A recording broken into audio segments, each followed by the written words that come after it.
जय श्री राम। यह संपूर्ण संसार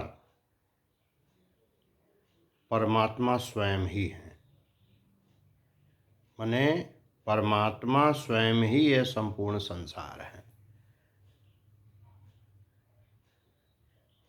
तो कबीरदास जी ने कहा है कि एक ही ते अनंत अनंत एक हो आया, परिचय भया जो एक ते तो एक ही माहि समाया। एक से ही एक ही ते अनंत, एक से ही अनंत हुआ है और अनंत ही सब सिमट करके एक हो जाता है।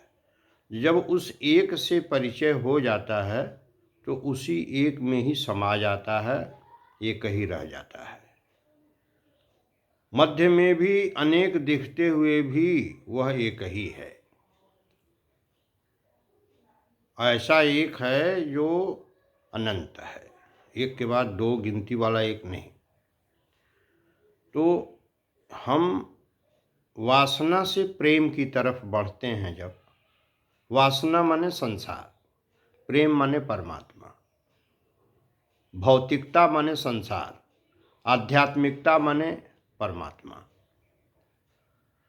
तो जैसे जब हम परमात्मा की तरफ चलते हैं तो वासना धीरे धीरे कम होने लगती है।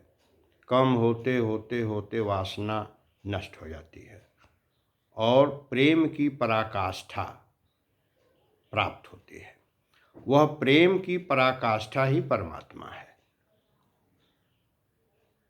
और वासना माने भौतिकता। जैसे जैसे वासना बढ़ेगी भौतिकता बढ़ेगी, भौतिकता बढ़ेगी तो वासना बढ़ेगी।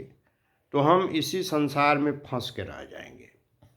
और जब परमात्मा की तरफ चलने लगेंगे तो हमारी वासना धीरे धीरे कम होने लगेगी, साथ ही साथ भौतिकता भी धीरे धीरे कम होने लगेगी और हम आध्यात्मिकता की पराकाष्ठा पर पहुंच सकते हैं। और पूर्ण आध्यात्मिक जब हम हो जाएंगे तो ये भौतिकता, ये वासना सब उसी में विलीन हो जाएगी, अनेकता सब खो जाएगी और परमात्मा ही परमात्मा रह जाएगा। यही वास्तव में सच्चा अध्यात्म है। एक बात और, अज्ञानता के कारण ही हम वासना में और भौतिकता में फंस जाते हैं। अगर हमें सच्चे ज्ञान की प्राप्ति हो जाए सद्गुरु के माध्यम से, शास्त्रों के माध्यम से, सज्जनों के द्वारा, शास्त्रों के द्वारा, तो हम धीरे धीरे भौतिकता और वासना को छोड़ते हुए आध्यात्मिकता और प्रेम की तरफ आगे बढ़ते चले जाएंगे और हमारा जीवन सफल हो सकता है। यह अवसर सिर्फ मनुष्य शरीर को ही उपलब्ध है और सबको नहीं। तो